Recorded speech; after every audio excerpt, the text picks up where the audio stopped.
Oke, Assalamualaikum warahmatullahi wabarakatuh. Kembali lagi pada perkuliahan kita, aplikasi komputer untuk kelas akuntansi 2. Beberapa minggu yang lalu saya sudah memberikan tugas kepada Bapak Ibu, walaupun materinya belum saya sampaikan. Oke, untuk Microsoft Excel ini, eh, yang perlu saya sampaikan adalah pada pertemuan kita kali ini hanya inti-inti dari materi itu saja. Ya, mudah-mudahan Bapak Ibu semua bisa mengikutinya dan menonton video ini sampai habis. Dan perlu saya ingatkan kembali, untuk absensi dan pertanyaan silahkan di kolom komentar dengan cara menulis nama dan NIM-nya. Bagi yang berkomen itu saya anggap sebuah kehadiran, ya. Bagi yang tidak komen di kolom komentar YouTube maka dianggap tidak hadir, ya. Karena bagi yang sudah menonton pasti dia akan bertanya jika ada pertanyaan yang ingin diajukan. Oke. Perbedaan antara Microsoft Word dan Microsoft Excel pada dasarnya adalah jika Word itu berfungsi sebagai software yang dalam melaksanakan kegiatannya berhubung dengan pengolahan huruf angka, ya. Sedangkan untuk angka tadi, khususnya untuk software Microsoft Excel, ya. Jadi Microsoft Word itu digunakan untuk pengolahan huruf, ya, seperti membuat surat, membuat makalah dan yang lain-lainnya. Sedangkan untuk Microsoft Excel dikhususkan untuk pengolahan angka, ya, pada umumnya digunakan. Oke, kemarin saya buatkan latihan seperti ini, hanya saya berikan ebook. Oke, ini dapat kita lihat, ini merupakan soal latihan tentang ketersediaan barang di PT Fortia, ya. Ini sebagai dasar Microsoft Excel kita. Oke, tentunya di dalam perhitungan tidak lepas dari yang namanya proses penambahan, pengurangan, pengkalian, pembagian, persentase, ya, karena itu dasar, ya. Apalagi rumus-rumus dasar seperti sum, jumlah minimal, jumlah maksimal, dan rata-rata atau average. Sebenarnya ini soal sangat mudah sekali jika sebelumnya Bapak Ibu sudah pernah membuat atau bekerja berhubungan dengan Microsoft Excel. Oke, kita lihat di sini ada beberapa kolom, yaitu kolom nomor, kolom jumlah barang, barangnya ada 2, A dan B, ya. Dan di sini diminta untuk mengisi sesuai dengan header atau kepala kolom. Untuk kolom yang pertama, jumlah barang A dan B itu ditambahkan, jadi A ditambah B, ya.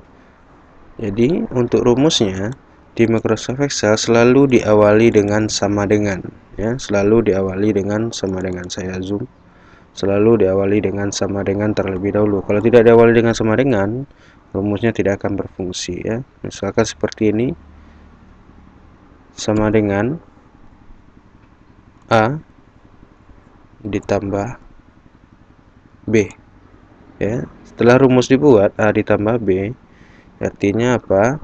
Di sini kita mengenal juga mana yang dikatakan kolom, mana yang dikatakan baris, ya. Yang dikatakan kolom adalah susunan sel yang berbentuk vertikal, ya, susunan sel yang berbentuk vertikal. Jadi ini berbentuk vertikal, itu kolom D, kolom C, kolom B, ya. Sedangkan yang baris yaitu susunan yang berbentuk horizontal ke samping, ya. Jadi ini baris 1, baris 2, baris 3, ya. Itu yang dikatakan baris. Jadi kita mengenal kolom dan baris. Jadi untuk rumus A ditambah B artinya apa? B5, ya. Karena rumus A ditambah B, B5 artinya kolom B baris ke-5. B5 ditambah C5 kolom C baris kelima. Ya, itu maksudnya dari B5 dan C5. Lalu tekan enter. Ya, tekan enter. Maka keluar hasilnya 42. Untuk mencari hasil yang lainnya, tinggal di drag, letakkan kursornya di kanan bawah, klik dan tahan, tarik ke bawah. Ya, tarik sampai akhir, maka hasilnya akan otomatis keluar. Ya, itu memudahkan kita dalam bekerja. Ya, selesai satu. Dan untuk kolom yang kedua, rumus yang diminta A dikurang B, artinya jumlah barang A dikurang jumlah barang B, ya, sama dengan A dikurang B. Kolom B5 dikurang dengan C5. Perhatikan ini. Lalu enter. Hasilnya keluar, diklik, tahan dan drag sampai ke bawah. Hasilnya juga akan keluar. Oke. Selanjutnya, untuk kolom yang ketiga, A, jumlah barang A dikali jumlah barang B. Artinya sama dengan B5 dikali, jika kali dalam Excel itu bukan huruf kali ya, tapi bintang dikali dengan B5, C5. Ya, perhatikan dalam perkalian. Ya. Lalu enter. Ya, dapatkan jumlahnya. Klik 2 kali di sini, maka hasilnya sampai bawah langsung keluar, ya. Oke. Untuk kolom keempat, A dibagi B, jadi sama dengan A bagi, bukan titik 2 tapi garis miring, ya, cari di keyboard Bapak Ibu semua, dibagi B. Lalu enter, maka dapat hasilnya. Tahan dan tarik ke bawah, ya. Lalu untuk kolom selanjutnya, A dikali 10%, jadi sama dengan jumlah barang A, kita ambil satu sampel saja, satu contoh saja, dikali di bintang 10%. Ya, lalu enter, hasilnya akan keluar. Tarik lagi sampai bawah, ya. B dikali 20% sama dengan jumlah barang B dikali dengan 20%. Enter. Hasilnya 2,4. Tarik lagi ke bawah. Oke. Dan untuk selanjutnya, B dikurang B dikali 20%. Artinya apa? Sama dengan, karena B dikali 20% sudah kita cari sebelumnya pada kolom ini, pada kolom I, ya. Pada kolom I.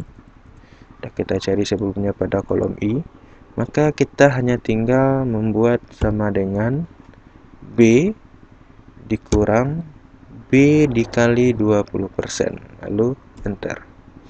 Kita dapat hasilnya seperti ini. Ya, hati-hati dengan perintah soalnya. Nah, mengenai ketersediaan barang, kita lihat ini tugas soalan pertama, isilah kolom berwarna biru dan kuning menggunakan rumus dasar Excel sesuai pada kolomnya. Yang kedua, pada kolom ketersediaan barang, carilah dengan menggunakan rumus logika. Rumus if dengan ketentuan jika ketersediaan barang A besar dari 50, maka cukup. Jika kecil barang A tersebut dikatakan kurang dari 50, maka dikategorikan dia kurang. Oke. Rumus if itu merupakan sebuah pernyataan, rumus logika, menentukan. Artinya jika dia besar berapa, nilainya dikatakan apa. Jika kecil, nilainya dikatakan apa. Jadi sebuah pernyataan. Ini kemarin sempat ada pertanyaan, tidak ada hasilnya keluar, ya. Tuh, saya hapus dulu yang lama. Untuk rumusnya, ya, saya besarkan sedikit terlebih dahulu, ya. Untuk rumusnya sendiri itu menggunakan if, ya. Ini, ya. Saya ulangi saja. Oke. Jika barang A ini besar dari 50, maka dikatakan cukup. Itu kategorinya. Jika kurang dari 50, maka dikatakan kurang. Ya, lihat soal kembali. Ya, lihat soal. Maka rumusnya adalah ya, sama dengan if, ya, if logical testnya apa? Muncul lagi if buka kurung, dia minta logical test. Artinya ini nilai logik tesnya ada di kolom berapa? Artinya di kolom yang mau kita tentukan nilainya besar atau kecilnya dari 50. Artinya ada di kolom B5. Perhatikan ini. Jika ini saudara buat awalnya di B4, 30-nya berarti harus B4, jangan B5. Jika di sininya 30-nya di B6, harus dibuat B6, jangan B5. Ya, perhatikan. Oke. Ini B5, logical testnya kita mau cari nilai yang ada di B5. Perhatikan yang ini. Di komputer kita settingannya titik, koma, atau koma saja. Karena nanti rumusnya tidak akan keluar, ya. Apakah menggunakan titik koma seperti ini atau koma saja. Perhatikan itu. Karena komputer saya menggunakan titik koma, saya harus menggunakan titik koma, ya. Artinya, maka jika B5, ya, logikanya apa? Jika B5 besar dari 50,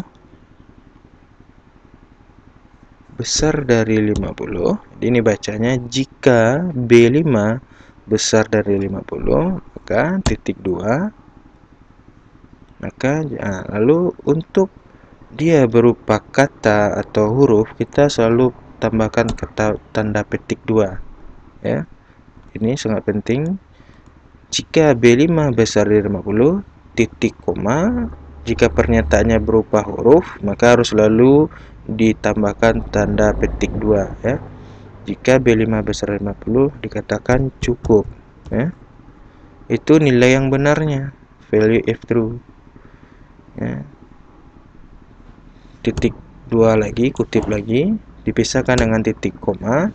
Yang salahnya apa? Jika tidak, dikatakan kurang. Titik 2, maka tulis ketikan kurang. Titik 2 lagi, tutup kurung.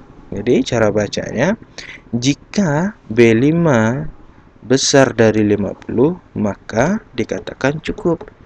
Jika tidak, ya, value false-nya yang salahnya, jika tidak kurang, maka titik 2, tutup kurung, lalu enter. Hasilnya akan keluar kurang. Kenapa kurang? Karena nilai kolom A kurang dari 50, maka dia dikategorikan sebagai kurang, ya. Oke. Tinggal kita tarik ke bawah. Hasilnya akan keluar. Coba lihat pada kolom 65 A yang jumlahnya 65, maka dikatakan cukup karena dia lebih dari 50. Oke, untuk kolom kuning yang di bawah tinggal dicari rumus totalnya. Bedakan ya rumus penambahan dengan total. Total itu rumusnya adalah sum, buka kurung, lalu blok mana yang mau kita cari jumlah totalnya, ya. Jadi dari sini klik dari kolom D5 tahan sampai kolom D19, ya, lalu tutup kurung dan enter, maka hasilnya akan keluar. Tinggal, karena ini kolom total semuanya, tinggal ditarik aja ke samping lagi. Kanan bawah, diklik, tahan, tarik, terus ke samping. Hasilnya akan keluar. Untuk rata-rata, ya, rumusnya adalah mencari rata-rata nilai ini sama dengan average, buka kurung, rata-rata dari nilai di kolom D, ya, rata dari nilai kolom D, ya, sampai D9, tutup kurung dan enter. Dapat rata-ratanya, kita carikan semuanya sampai ke samping, tinggal ditarik saja. Nah, dapat nilai rata-ratanya, nilai tertinggi. Untuk nilai tertinggi, maksimum, max, buka kurung. Berapa nilai tertingginya? Kita blok sampai D9, lalu enter. 177. Tinggal tarik lagi ke samping. Nilai terendahnya ini sama dengan min, buka kurung,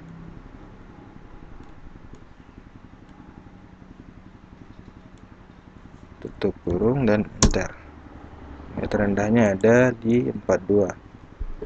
Tarik sampai terus ke samping kanan, maka hasilnya akan keluar. Oke, ini kolom sudah selesai kita isi. Maka tugas pertama kita sudah kita selesaikan. Untuk video kali ini sekian saja. Jika ada pertanyaan silahkan di kolom komentar. Untuk absensi juga ada di kolom komentar.